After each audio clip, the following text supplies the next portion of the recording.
kubo ang ating mundo.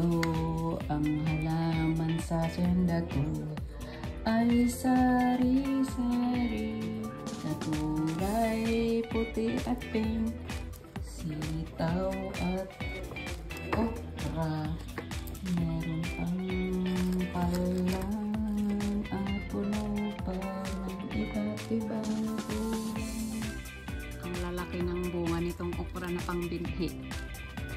Ne, nagpas pa sa may isang dangkal ko.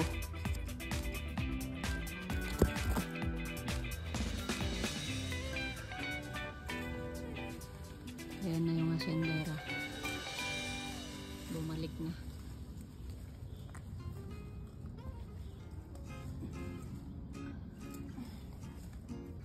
Dami na naman ulit. Oh, kailan lang ako nag-harvest. Order na kayo ulit, guys.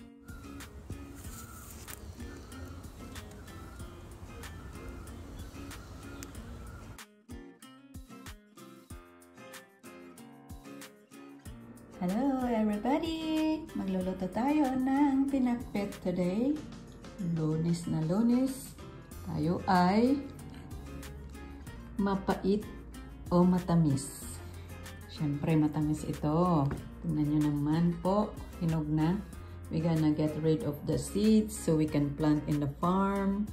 So we can have again harvest next time. So these are all the native ampalaya from the Philippines.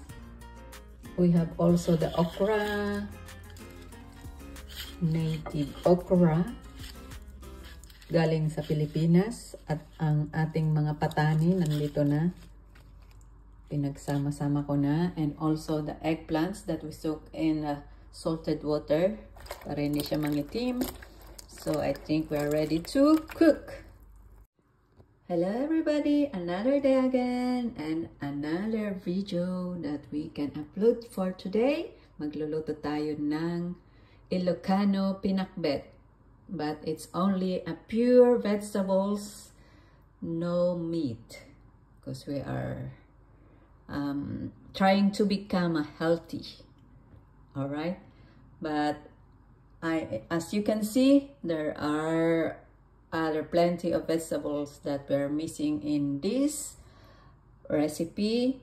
So you can add, if you want to, the kalabasa and sitaw. But here we only have this eggplant, okra, and bataw patani, ampalaya, kamatis, sibuyas, at luya. Of course, we have also our bagoong.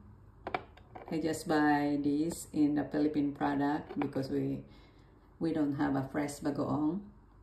Oil and a fish sauce. So let's get started. In a pan, we turn on the heat so to saute the ginger and onion and tomato.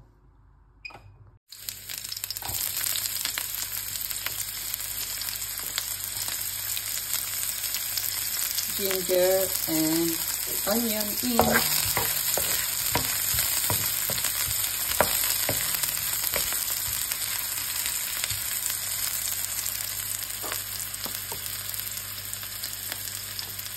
Tomato in.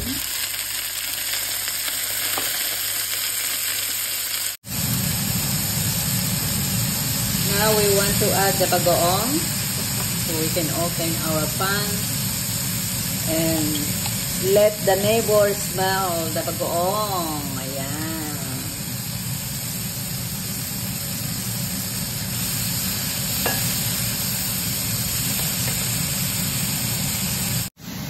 Let your neighbor smell the bagoong. Ooh, ang sarap, di ba?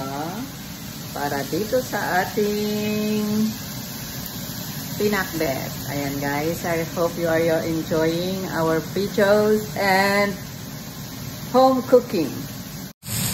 Ito na nga at nangangamoy na tayo dito sa buong kapaligiran at natutunan na rin ang konti sa bagoong natin.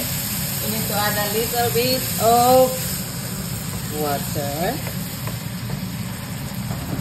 Wow, look at that. And now, it's time to add our vegetables. Eggplant, the ampalaya, and our okra and patani. Mix all together. You can add other of the vegetable that you have, sitaw, kalabasa, and iba pa. Then we're gonna put the lid on to simmer. We have to add the pink Himalayan salt, black pepper before we're gonna put the lid on. And a little bit of fish sauce, or you can adjust if you don't want to have a little bit salty at this point. Then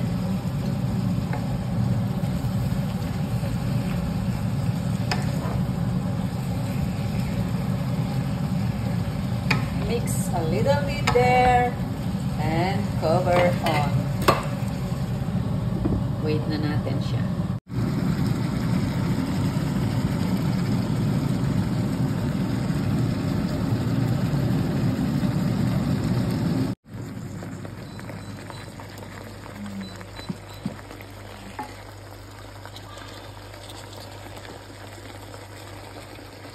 Oh, and here we go. Mas excited pa yung ano kaysa sa'yo ah.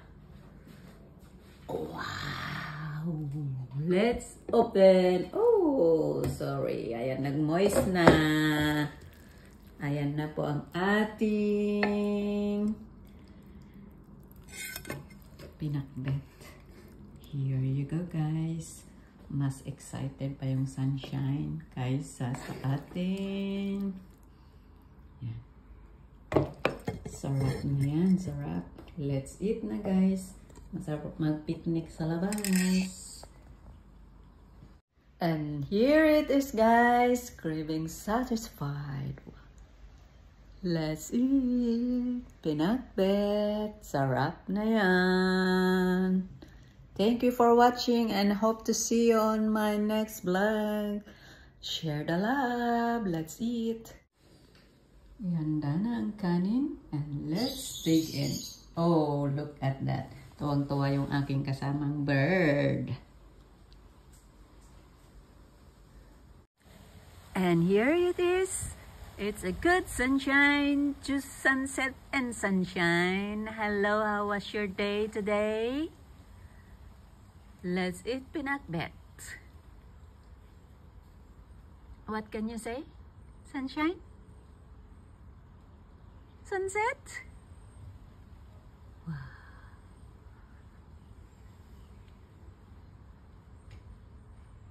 Thank you for watching. Thank you for watching. See you on my next video.